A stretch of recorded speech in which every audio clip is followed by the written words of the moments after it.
ตอนนี้ต้องดีใจกับพี่น้องทางฝั่งไทยเนาะก็คือการผ่านกฎหมายใหม่ที่จะให้ธนาคารและก็บริษัทโทรคมต่างๆมีส่วนรับผิดชอบความเสียหายที่ว่าเกิดขึ้นจากแก๊ง call center Time to share D+ ผลิตภัณฑ์ปกป้องตับจากเครื่องดื่มแอลกอฮอล์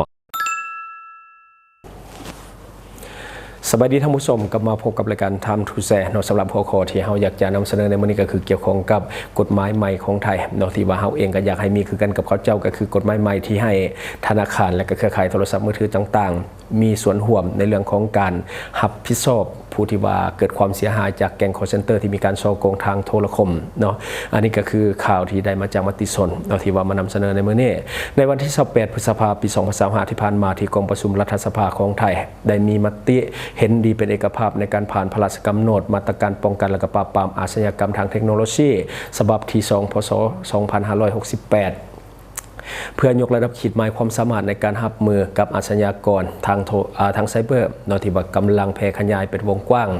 จุดสำคัญของกฎหมายฉบับนี้คือการกำหนดให้บรรดาธนาคารและก็ผู้ให้บริการเครือข่ายโทรศัพท์มือถือและสื่อสังคมออนไลน์ต่างๆต้องมีส่วนร่วมรับผิดชอบต่อกับความเสียหายที่ว่าเกิดขึ้นจากการถูกตัวยั่วหลอกลวงจากแก๊ง call center โดยเฉพาะในกรณีที่ระบบรักษาความปลอดภัยยังบ่มีประสิทธิภาพเพียงพอซึ่งรัฐสภาเนาะได้ให้ความเห็นว่าหากว่าเนาะบ่มีการบังคับใช้กฎหมายแล้วองค์กรเหล่านี้จะบ่มีความหีบห้อนในการพัฒนาระบบและการมาตรการป้องกันส่งผลให้ประชาชนยังถูกผลกระทบแบบนี้ต่อไปขณะที่กฎหมายเนาะได้ถูกบังคับนำใช้แล้วแต่ว่ายังมีบรรดากฎเนาะบรรดากฎหมายปีกย่อยต่างๆเนาะเพื่อเฮ็ดให้การส่งมอบเงินคืนแก่ผู้เสียหายเป็นไปอย่างมีประสิทธิผลเนาะในทางปฏิบัติตัวจริงอันนี้คือกฎหมายไทยเนาะที่ว่าเขาจะผ่านและที่จะให้ธนาคารและบริษัทที่ให้บริการเรื่องของเครือข่ายมือถือที่จะต้องมามีส่วนร่วมในเรื่องของการรับผิดชอบต่อกับผู้ที่ว่ามีความเสียหายที่เกิดขึ้นจากแก๊ง call center เนาะเพราะว่ามันมีความเกี่ยวข้องกันโดยตรงเนาะสำหรับบริษัทที่ให้บริการเรื่องของโทรคมนาคมและก็ธนาคารเนาะมันมีส่วนเกี่ยวข้องโดยตรงในการส่อโกงของแก๊ง call center ฉะนั้นก็สมควรที่จะมีส่วนในการรับผิดชอบต่อกับเรื่องนี้ที่มันเกิดขึ้นเนาะเชื่อว่าการป้องกันนี่มันจะมีประสิทธิภาพหลายขึ้นหากว่ามีกฎหมายลักษณะแบบนี้ซึ่งลาวเฮาเองก็ควรที่จะมีกฎหมายแบบนี้เช่นเดียวกันเพื่อให้คนในสังคมนี่เกิดความอุ่นใจและก็รู้สึกปลอดภัยเวลาเขาใช้สื่อสังคมออนไลน์ต่างๆเนาะนี่เป็นสิ่งที่สมควรเอาแบบอย่างยิ่งเนาะก็คือเป็นสิ่งที่ดีอันนี้เป็นสิ่งที่เฮาเองก็ยินดีกับพี่น้องทางฝั่งไทยที่ว่าได้ตัวนี้มาเนาะเพราะว่าบริษัทโทรคมต่างๆนี่เป็นประตูด้านทับอิฐที่ว่าเปิดให้แก๊ง call center เข้าถึงประชาชนได้อย่างง่ายได้เนาะเพราะว่าเวลาเขามาสอโกงเฮานี่เขาบ่ได้มาเซิงหน้าเนาะก็คือเขาเจ้าแบบอาศัยสื่อสังคมอะไรต่างๆที่มันใช้เครือข่ายและก็ใช้บริการของพวกบริษัทโทรคมต่างๆเนาะที่จะเข้ามาสอโกงพวกเฮาเนาะและต่อมาก็คือแก๊ง call center ใช้สัญญาณจากบริษัทโทรคมนาคมต่างๆในการเคลื่อนไหวสอโกงก็คือใส่ Facebook ใส่ TikTok ใส่ IG ใส่ YouTube เนาะในการเคลื่อนไหวที่จะมาสอโกงเฮารวมทั้ง WhatsAppเนาะก็คือล้วนแล้วแต่ใช้เครือข่ายเนาะใช้สัญญาณจากบริษัทโทรคมต่างๆในการสอโกงของพวกเขาในหลายประเทศประชาชนมีการจ่ายค่าคุ้มครองทางไซเบอร์ในแต่ละเดือนให้กับบริษัทโทรคมนาคมรวมทั้งลาวเฮาโทรศัพท์มือถือ1เบอร์จ่าย3,000 กีบต่อเดือน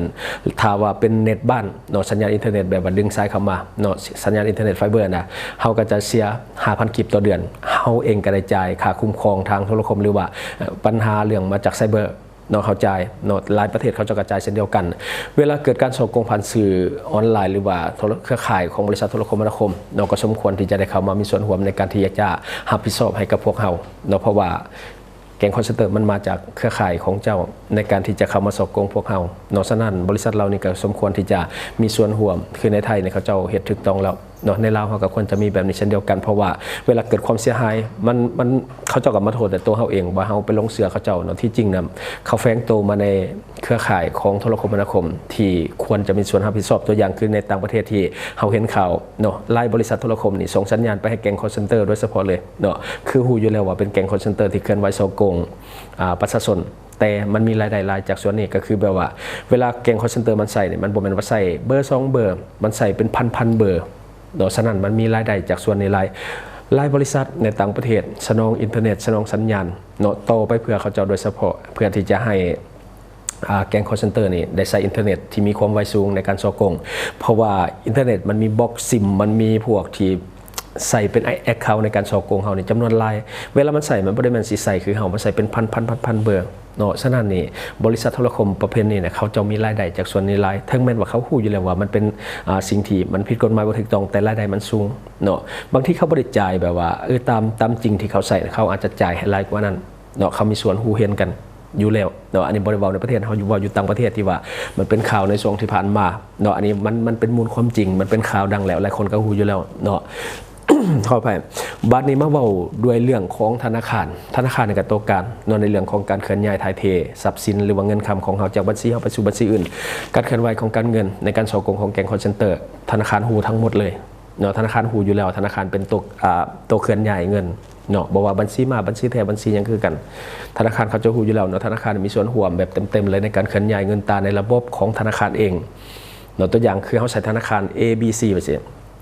เงินเฮาไปใส่ในเขาฮู้อยู่แล้วเนาะธนาคารในเขาจะฮู้อยู่แล้วเนาะธนาคารในสามารถที่จะฮู้เส้นทางการเคลื่อนไหวทางการเงินอย่างง่ายได้จากบัญชีนี้ไปหาบัญชีนี้เนาะเคลื่อนย้ายจากบัญชีนี้หาบัญชีนี้เขาฮู้อยู่แล้วจำนวนเงินมันไปเป็นทอดธนาคารเขาเห็นหมดเบิ่งอยู่สเตทเมนต์เบิ่งอยู่รายการการเคลื่อนย้ายหรือว่า transaction ต่างๆธนาคารเขาจะฮู้อยู่แล้วเนาะธนาคารสามารถที่จะเช็คได้ตลอดเวลาเพราะว่าข้อมูลมันอยู่นำเขาเนาะการโอนเงินของเฮาแต่ละมื้อนี่เขาฮู้หมดว่าเฮาซื้อหยังแน่อยู่ไสหารไผโอนเข้าบัญชีไผปีกย่อยตอนนั้นตอนนี้เขาฮู้จนหมดเนาะเพราะว่าเขาจะมีสเตทเมนต์ของเฮาอยู่แล้วเขาก็สรุปไปให้แต่ละเดือนที่เฮาก็ฮู้เนาะเวลาเฮาใส่แอปธนาคารมันก็มีสเตทเมนต์ให้เนาะขนาดเฮายังฮู้บ่ว่าธนาคารสิบ่ฮู้เนาะเขาฮู้อยู่แล้วเงินจากบัญชีนี่มันไปบัญชีใดมันโอนกันทอดกี่ทอดเขาเจ้าก็ฮู้หมดธนาคารเนาะคือธนาคารนี่เช็คได้ตลอดเวลาบัญชีใดก็ฮู้เนาะบัญชีผิดปกติเขาเจ้าก็ฮู้บัญชีปกติบัญชีมาเขาเจ้าก็ฮู้หมดเนาะธนาคารเบิ่งออกหมดเนาะธนาคารฮู้ข้อมูลลูกค้าละเอียดทุกอย่างตอนเปิดบัญชีนี่ครับป้อนข้อมูลทุกอย่างเนาะข้อมูลเกี่ยวกับบัตรประจำตัวข้อมูลสมโนครัวที่อยู่ปัจจุบันที่อยู่บ้านเกิดเมืองนอนเขาฮู้หมดอาชีพเขาก็ฮู้ลายมือเขาก็ฮู้ธนาคารฮู้ทุกอย่างเกี่ยวกับเฮาเนาะธนาคารสามารถที่จะเห็นได้การเคลื่อนไหวของเงินที่ว่าผิดปกติเนาะตัวอย่างคือพวกบัญชีม้าต่างๆที่ว่าเขาจะหับเปิดให้กับนายทุนหับเปิดให้แก๊งคอลเซ็นเตอร์ธนาคารเบิ่งออกบ่ได้ยากดอกสำหรับบัญชีม้าตัวอย่างคือเฒ่ากอเป็นคนยากจนอาชีพเฮ็ดนาเนาะเฮ็ดนาปีแต่ละปีเฮ็ดนากินข้าวอาชีพหาเงินก็ปลูกฝังเลี้ยงสัตว์ไปเท่านั้นเนาะแต่ถ้าว่าเนาะมันมีเงินเคลื่อนไหวในบัญชีลายคือแบบลังๆมันนี่เป็นยังว่าเงินมาเป็นพันล้านเป็น2 ตื่อเคลื่อนไหวไปมาทั้งที่เฒ่ากอมีอาชีพเบื้องต้นที่มาเปิดบัญชีบอกว่ามีอาชีพชาวนาเนาะอาชีพหลักคือชาวนาอาชีพสำรองคือปลูกฝังเลี้ยงสัตว์แบบนี้ถ้าชาวนาจะมีเงินลายเป็นก่อนส่วนใหญ่ขายที่ดินแต่มันก็จะมีดำเถื่อ2 เถื่อเท่านั้นมันจะบ่มีดอกมูลแบบรายวันรายเดือนมูลค่าเท่านั้นเท่านี้อันนี้สังเกตได้ง่ายๆเลยว่าบัญชีม้าเนาะถึงมันจะบ่เป็นบัญชีม้าถ้าเฮาสังเกตเห็นจังซี่นี่เฮาต้องเช็คและเฮาก็ต้องติดตามอยู่แล้วธนาคารก็ติดตามอยู่แล้วเพราะว่ามันมีกฎหมายเรื่องของการฟอกเงินกรณีคนจนบ่มีอาชีพเป็นหลักเป็นแหล่งหรือว่าคนจนที่บ่ได้มีอย่างแต่ว่าเงินหมุนเวียนในบัญชีมันสูงน่ะมันก็สมควรที่จะตรวจสอบเรื่องของการฟอกเงินต่างๆตามการฟอกเงินเขาเจ้าก็เสกคือกันว่าเงินมาแต่ไสคือบางครั้งนี่ตาซีตาซาเอาเงินมาฝากนี่ธนาคารในลาวเฮานี่เขายังเสกเลยว่าจะเอาเงินมาแต่ไสเพราะว่าเขาเสกเรื่องของการฟอกเงินเนาะบางทีเนี่ยจะบ่ได้มีอาชีพหยังแต่ว่าจะมีเงินลายจะเอาเงินมาจากไสตลาดมืดบางทีก็ยาเสพติดบางทีก็แบบปุญจีสิงทรัพย์เมาสินะเนาะเขาเจ้าก็กวดอันนี้คือธนาคารเขาจะฮู้อยู่แล้วเรื่องข้อมูลแบบนี้เนาะธนาคารสามารถฮู้ได้ด้วยว่าเนาะปลายทางของเงินมันจบอยู่ที่ใดสมมุติว่าคอยนี่เป็นผู้เสียหายขอโอนเงินเข้าบัญชีม้าเฒ่ากอเนาะแป๊บเดียวสมมุติคอยโอนเขา10 ล้านนี่ถ้าเงินได้10 ล้านมันโอนไปอีกบัญชีนึงก็แสดงว่าเขาถ่ายโอนไปอีกบัญชีนึงธนาคารฮู้แล้วถ่ายโอนไปอีกบัญชีนึงแม้กระทั่งการโอนออกไปนอกประเทศก็ธนาคารนั่นแหละเป็นผู้โอนให้เนาะธนาคารฮู้อีกว่ามันจบที่ธนาคารต่างประเทศน่ะมันบัญชีใดเนี่ยธนาคารเขาจะฮู้อยู่แล้วเนาะอันนี้คือเป็นยังอยู่ไทยเขาจึงให้ธนาคารมามีส่วนร่วมก็ย้อนธนาคารนี่ฮู้เส้นทางการเงินละเอียดเนาะแล้วก็คือแก๊งคอลเซ็นเตอร์มันมาทางโทรคมว่าสินะบริษัทโทรคมเขากับพอฮู้แล้วเขาก็เช็คได้คือกันคือโทรศัพท์แต่ละเครื่องแต่ละหน่วยมันมี ID แม้แต่โลเคชั่นที่เขาย้ายไปย้ายมาเนี่ยเขายังฮู้เลยละเอียดเนาะคือเฮาพัวพันกับภายนี่ที่จริงเขาน่าจะฮู้เนาะ ฉะนั้นเนาะคือประเทศไทยนี่เหมาะสมอย่างยิ่งที่จะให้ธนาคารและบริษัทโทรคมหรือว่าผู้ให้บริการเครือข่ายโทรศัพท์มือถือและอินเทอร์เน็ตเข้ามามีส่วนร่วมในการแก้ไขปัญหาและการรับผิดชอบในการชดใช้คืนเรื่องของผู้เสียหายจากแก๊ง call center เพราะว่าบริษัทโทรคมก็มีส่วนเต็มๆธนาคารก็มีส่วนเต็มๆฉะนั้นถูกต้องที่สุดในประเทศไทยที่ว่าเขาเจ้าเห็นแบบนี้เนาะถูกต้องเชื่อเถอะว่าถ้ากฎหมายผ่านแบบนี้ในประเทศไทยนะเนาะถ้าเทียบหลังจากนี้กับก่อนหน้านี้นะเนาะข่าวแบ่งความรับผิดชอบแบบนี้นะเนาะการป้องกันไซเบอร์เนาะมันก็จะดีขึ้นทันหูทันตาเนาะเพราะว่ามีส่วนร่วมรับผิดชอบได้เมื่อก่อนนี่อยากถูกหลอกอย่างกันแล้วแต่บ่ได้มีส่วนร่วมแล้วแต่เจ้าละเจ้าลงเสือกันเรื่องของเจ้าแต่นี่ต่อไปถ้าเป็นประเทศไทยมันบ่แม่นก็คือเขาเจ้าแบบว่าเจ้ามีส่วนร่วมในการชดใช้เงินคืนว่าสิเขาก็บ่อยากใส่คือกันฉะนั้นเขาต้องไปพัฒนาระบบเขาเจ้าเรื่องของความปลอดภัยต้องพัฒนาขึ้นมาใหม่ต้องเล็งเพราะว่าบ่อยากใช้เงินเดี๋ยวเพราะว่าในแต่ละวันคนเสียเงินจากแก๊ง call center มันบ่แม่นน้อยๆฉะนั้นเนาะบริษัทโทรคมต่างๆนี่นะเขาจะไปเล็งพัฒนาเรื่องของระบบความปลอดภัยให้มันเข้มงวดขึ้นเนาะอันนี้ก็มันเป็นการแก้ไขปัญหาที่ตรงจุดแล้วก็ได้ผลดีที่สุดแล้วเนาะต่อมาให้ธนาคารมีส่วนร่วมในการชดใช้เงินคืนในกรณีถูกหลอกจากแก๊ง call centerเนาะเพราะว่าเงินมันผ่านธนาคารหูอยู่แล้วเนาะการที่ให้ธนาคารมามีส่วนร่วมดีเนาะบัดนี้ธนาคารก็จะไปสร้างระบบเรื่องของการป้องกันอาจจะโอนเงินยากขึ้นยังยืนตัวตนยากขึ้นหรือว่ายังยากขึ้นเฮ็ดให้การฉ้อโกงมันยากขึ้นเพราะว่าธนาคารก็บ่อยากสดใสหรอกเพราะว่าในแต่ละวันมันก็เสียหายหลายก็ธนาคารแหละเป็นคนโอนไปนะแต่ว่าด้วยคำสั่งเฮาสิโทษธนาคารก็บ่ได้เพราะว่าธนาคารมันก็เฮ็ดตามหน้าที่มันคือเฮาแบบว่าสิว่าจังได๋เฮาเป็นคนสั่งเด้เนาะแต่ถ้าธนาคารมีความรับผิดชอบร่วมแบบนี้นะธนาคารมันจะไปพัฒนาระบบของมันเองในการป้องกันให้มันแน่นหน้าขึ้นเนาะยังยืนตัวตนให้มันย่ำยิ่งขึ้นเขาจะไปพัฒนาระบบเขาเจ้าเองอันนี้มันจะดีแบ่งความรับผิดชอบให้แบบนี้นี่ตำรวจกระบอกเมื่อยเนาะตำรวจไซเบอร์กระบอกเมื่อย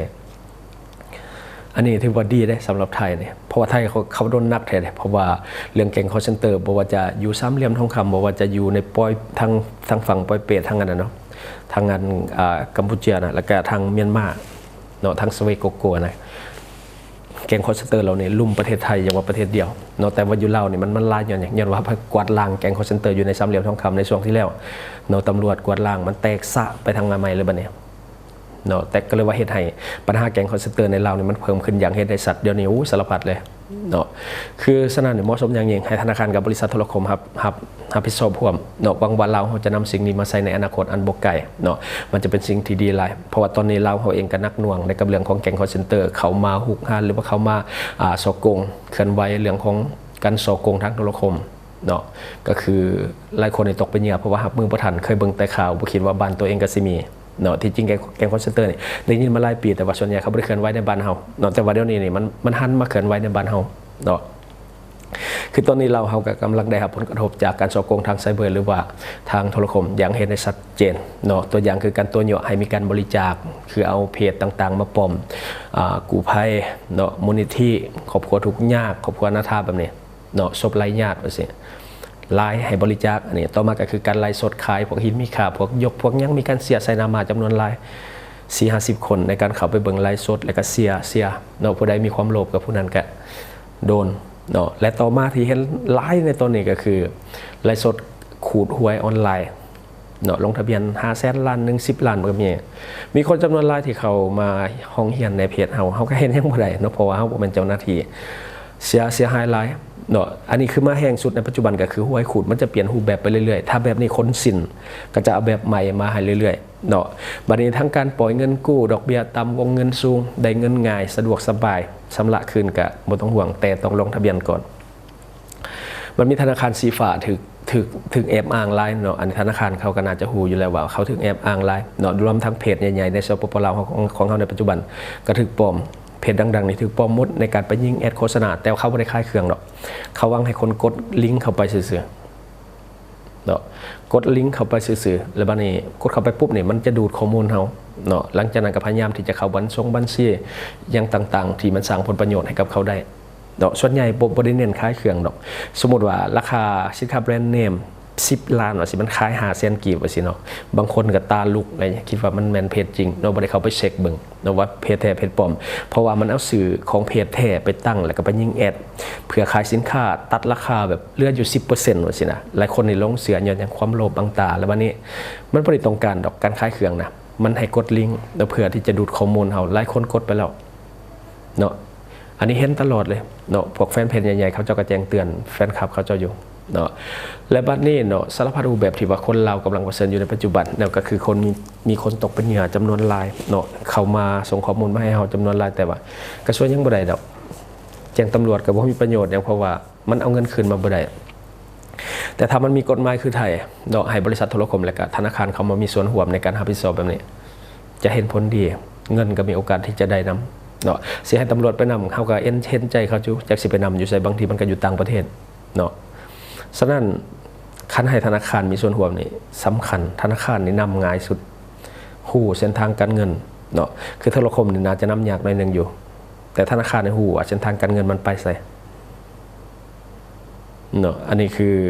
อไทยเนี่ยดีเหตุใดสำนึกดีเนาะจะได้กระทำขอให้ทุกคนใช้ชีวิตอย่างมีสติเขาเองก็หุยละปัญหาที่มันเกิดขึ้นในสังคมเราในปัจจุบันทุกคนหูนำกันอยู่แล้วแต่ว่าจะมีสติสำใดฉะนั้นอยากให้ทุกคนใช้ชีวิตอย่างมีสตินอนหนึ่งก็คืออย่าขาดสตินอนจะดีใจกับชีวิตอย่างไรอย่าใจดีจนแบบว่าขาดเหตุและผลเนาะบางทีเห็นคนแบบเห็นภาพเด้งขึ้นมานี่โอ้ขอบคุณอนาถาเสียชีวิตบ่มีเงินซื้อลงศพบ่มีเงินไปหงมออย่างจังซี่เคียวโอนทั้งมันจะบ่มีวงเงินมันจะบ่หลายเนาะ50,000 หรือแสนกีบแต่มันหลายคนเด้เมื่อนึงเขาเจ้าใดไปบ่แม่นน้อยๆไปเช็คเบิ่งรูปพุ่นผ่านมาเกือบ10 ปีแล้วรูปเอามาโพสต์ใหม่เนาะมันเป็นรูปที่มันทัชใจคนก็คือแบบเห็นปุ๊บอยากสวยปั๊บว่าสินะเขาก็เอามาสิกี่ปีก็ยาเนาะคนมันลืมเลยเด้เอามารีรันในการยิงแอดหรือบอกมาโพสต์แบบนี้แบบมูลนิธิต่างๆกู้ภัยต่างๆผู้เฒ่าผู้แก่ได้เห็นปุ๊บโอ้ยอีตนโอนปั๊บเนาะเข้าบัญชีมิจฉาชีพปุ๊บเนาะฉะนั้นอย่าใจดีจนขาดเหตุและผลเขาไปเช็คเบิ่งข้อมูลให้ละเอียดเนาะและก็ต่อมาก็คืออย่าให้ความโลภมันบังตาจนขาดสติเนาะอันนี้ไล่เนาะอันที่โดนกันไล่ในส่วนใหญ่นี่แม่นอันนี้แหละคือความโลภบังตาเนาะคือตัวอย่างคือห้วยขูดเดี๋ยวนี้คนตกเป็นเหยื่อบักไล่เนาะย้อนเบิ่งคือมันได้ง่ายแต่ที่ว่าง่ายว่าใดหั่นนะหน้ามาทั้งหมดเลยที่ว่าเขาจะเชียร์กันแบบเนาะคือการพนันแบบตามงานวัดอย่างต่างๆมันจะมีนามาเสียให้คนอื่นลินอันนี้ก็คือกันคือว่าคนอื่นลินนี่ได้เอาที่จริงเงินน่ะเขามูลไปมูลมาโอนไปโอนมาอยู่หั่นแหละเงินนั้นเก่าหั่นแหละเนาะและผู้ที่ว่าเป็นเหยื่อแท้ๆเนี่ยมาเห็นก็จะได้ก็จะลงไปลินลงทะเบียนก่อน500,000ว่าสิหลายคนต่อหลายคนมาลงเขาได้มือนึงบ่แม่นน้อยๆเวลาเขาจะไล่สดบ่แม่นเขาไล่สดธรรมดาเขายิงแอดบักหลายๆขนาดเฮาปิดไปหลายเทื่อนี่มันยังขึ้นปิดไปหลายเทื่อมันยังขึ้นแสดงว่าเขายิงแอดนี่แบบจำนวนหลายแล้วก็เขาเน้นเฉพาะกลุ่มบางทีเขาเน้นนครหลวงเวียงจันทร์โดยเฉพาะว่าสินะเนาะก็เลยว่าเหตุให้แบบโฆษณามันขึ้นไลน์ที่จริงเขายิงแอดนี่บอกเลยว่าจำนวนไลน์เพราะว่ารายได้เขามันสูงเด้เนาะพอได้ก็ลง500,000 กีบล้านกีบบัดนี้พอเจ้าลินจะลมเสียลงไลน์ขึ้นบางคนเชียร์เป็น10 ปลายล้านต่อครั้งที่เขาไปเบิ่งไลฟ์สดเนาะแจ้งมาในแฟนเพจเฮาก็เฮ็ดยังบ่ได้ดอกแจ้งมาก็เท่านั้นแหละมีแต่เตือนกันในสังคมซื่อๆเนาะฉะนั้นเนาะใช้ชีวิตอย่างมีสติอย่าให้ความโลภครอบงำอย่าใจดีจนขาดเหตุและผลเนาะอันนี้ก็ด้วยความเป็นห่วงเป็นใยจากรายการของพวกเราแล้วก็มันศึกษาเทคนิควิธีการของมิจฉาชีพว่ามันช่วงนี้มันมาลักษณะแบบนี้เนาะคันเฮาบ่ฮู้ไปถามลูกเต้าให้ลูกเต้าเขาจะบอกเขาจะเตือนว่าสินะเฮาจังสิฮู้ทันแก๊งมิจฉาชีพและเฮาก็จะบ่ตกเป็นเหยื่อของเขาเจ้าเนาะอันนี้ก็ด้วยความเป็นห่วงเป็นใยจากเฮาและก็รายการของเฮาเนาะทั้งหมดก็คือสิ่งที่เฮาเก็บมาเล่าสู่ฟังเนาะหวังว่าท่านจะได้รับสาระดีๆสำหรับท่านที่มาเบิ่งรายการเฮาอยู่คิดเห็นจะได้กับสิ่งที่ว่านำเสนอไปก็อย่าลืมฝากไว้ภายใต้คอมเมนต์ของเฮาและข้าพเจ้าจะเข้าไปอ่านด้วยตนเองแล้วก็ข้อฝากสำหรับคนลาวของผู้ที่ว่ามีพฤติกรรมเสี่ยงโดยเฉพาะการกินเหล้ากินเบียร์คนลาวเฮานี่กินนักกินนาแท้ๆเนาะบ่เลือกมื้อบ่เลือกวันกินนี่ก็บ่คิดเลยว่ามื้ออื่นไปเฮ็ดเวียกวันใดเฮาก็กินได้ตลอดเวลาเนาะบางคนกินแล้วก็เมาค้างบางคนกินแล้วก็ไปเฮ็ดเวียกบ่ได้บางคนไปเฮ็ดเวียกก็นอนนำก็มีย้อนหยังย้อนว่าตับของเฮานี่มันทำลายฤทธิ์แอลกอฮอล์บ่หมดเนาะมันฟอกฤทธิ์แอลกอฮอล์บ่หมดก็เลยว่าเหลือแอลกอฮอล์อยู่ในเลือดของเฮาเนาะก็เฮ็ดให้เฮามีอาการเมาค้างในตอนเช้าฉะนั้นเฮาอยากแนะนำเนาะต้นนี้นะหลักๆคือผลิตภัณฑ์แก้เรื่องผลิตภัณฑ์ปกป้องตับแต่ว่ามันแก้เมาค้างในตัวได้เนาะก็คือช่วยให้ตับของเฮาแข็งแรงสามารถต่อต้านกับฤทธิ์แอลกอฮอล์ได้ดีคันว่าตับเฮาต่อต้านฤทธิ์แอลกอฮอล์บ่ได้ดีเซลล์ตับเฮาตายอยู่สินะ มันเป็นกระดันที่เฮาเอิ้นกันว่าพญาตับแข็งเนาะกินตัวนี้ใส่มันจะช่วยเฮ็ดให้ร่างกายเฮาเฟรชขึ้นแล้วก็กำจัดฤทธิ์แอลกอฮอล์ในเลือดของเฮาได้ดีพร้อมเนาะแล้วก็ปกป้องตับของเฮาพร้อมมันบ่เฉพาะแต่ฤทธิ์แอลกอฮอล์เนาะพวกเชื้อโรคที่มาจากอาหารดิบพวกใบไม้ในตับบ่หรือว่าสารตับไวรัสตับว่าซี่เนาะตัวนี้ก็ป้องกันได้ดีเนาะเชื่อเฮาลดว่าการป้องกันตับนี่เป็นสิ่งที่เฮ็ดได้ง่ายแต่ว่าการป่วยตับนี่เฮ็ดได้ยากแล้วก็มีโอกาสที่จะบ่ดีสูงกว่าเนาะแล้วก็คนเราเสียชีวิตจากพยาธิตับในแต่ละปีน่ะหลายกว่าพยาธิอื่นๆอีกย้อนหยังคนเรากินดิบผักดิบปลาแดกดิบซอยจุก้อยปลาก้อยกุ้งเลือดแป้งล้วนแล้วแต่พาหะนำโรคทั้งนั้นเนาะสำหรับคนลาวเฮานี่เสือโลดบ่มีคนลาวอยู่บ่ได้บ่กินดิบกินหมดตั้งแต่ไตจนฮอดเนื้อเนาะฉะนั้นปกป้องตับของทานโดยผลิตภัณฑ์ดีพลัสของเฮาลองเบิ่งเนาะสำหรับผู้ที่ว่ามักเมาค้างอันนี้เห็นผลดีเฮากินตลอดแล้วก็ขอฝากสำหรับคนเราในปัจจุบันเนาะเงินกีบเฮายังอ่อนค่าคือเก่าดังนั้นอยากให้ทุกคนช่วยกันพยุงค่าเงินกีบให้กลับมาแข็งค่าดังเดิมและก็อย่าลืมส่งเสริมสินค้าที่เป็นของคนเราที่ผลิตภายในเราเพื่อลดผลการนำเข้าสินค้าที่บ่จำเป็นจากต่างประเทศและสำหรับท่านที่เบิ่งรายการเฮาอยู่ถ้าคิดว่ารายการของเฮามีสาระหรือว่ามีประโยชน์อยากส่งเสริมอยากซัพพอร์ตอยากให้กำลังใจทีมงานของพวกเฮาก็อย่าลืมกดติดตามช่องเพราะว่าการกดติดตามช่องถือเป็นช่องทางเดียวแท้ๆที่จะเฮ็ดให้ทีมงานของเฮามีรายได้และการมีกำลังใจในการผลิตคอนเทนต์ดีๆแบบนี้ให้ท่านได้ชมเรื่อยๆอย่าลืมให้กำลังใจทีมงานของพวกเฮาโดยการกดติดตามช่องขอขอบใจสนใจโฆษณาประชาสัมพันธ์ธุรกิจและผลิตภัณฑ์ของท่านผ่านรายการของเฮาสนใจติดต่อตามข้อมูลที่ขึ้นหน้าจอในปัจจุบันได้เลย